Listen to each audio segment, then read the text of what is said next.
আকাশ আর নীলার প্রেমটা ছিল একদম সাধারণ কিন্তু গভীর।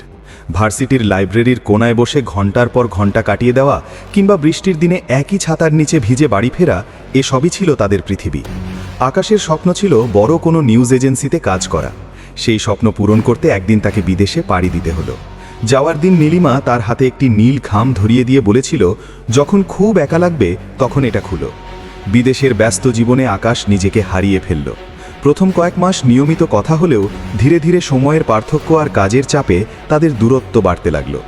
আকাশ ভাবত আগে প্রতিষ্ঠিত হয়নি, তারপর নীলাকে সারপ্রাইজ দেব।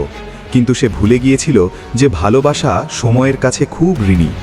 3 বছর পর আকাশ যখন সফল হয়ে দেশে ফিরল, হাতে ছিল একটি হীরের আংটি। সে সোজা চলে গেল নীলাদের পুরনো বাড়িতে, কিন্তু সেখানে গিয়ে দেখল দরজায় তালা ঝুলছে। প্রতিবেশীদের কাছে জানতে পারল 1 বছর আগেই নীলার বিয়ে হয়ে গেছে অন্য শহরে। তার বাবা খুব অসুস্থ ছিলেন, আর আকাশের সাথে তখন যোগাযোগ করাও প্রায় অসম্ভব হয়ে পড়েছিল। আকাশ স্তব্ধ হয়ে রাস্তার ধারের বেঞ্চে বসে পড়ল। তার মনে পড়ল সেই নীল খামের কথা, যা সে আজও খোলেনি। কাঁপা কাঁপা হাতে খামটি খুলতেই দেখল ভেতরে একটি শুকনো শিউলি ফুল আর ছোট্ট এক টুকরো কাগজ।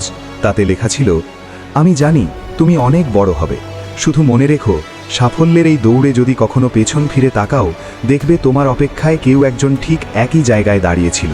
তবে খুব দেরি করে ফেলো না যেন, সময় বড় নিষ্ঠুর। আকাশ চারদিকে তাকালো। শহরটা আগের মতোই আছে, শুধু সেই অপেক্ষাটা আর নেই। সে বুঝল সাফল্য সে পেয়েছে ঠিকই, কিন্তু জীবনের সবচেয়ে মূল্যবান সম্পদটি সে অবহেলায় হারিয়ে ফেলেছে।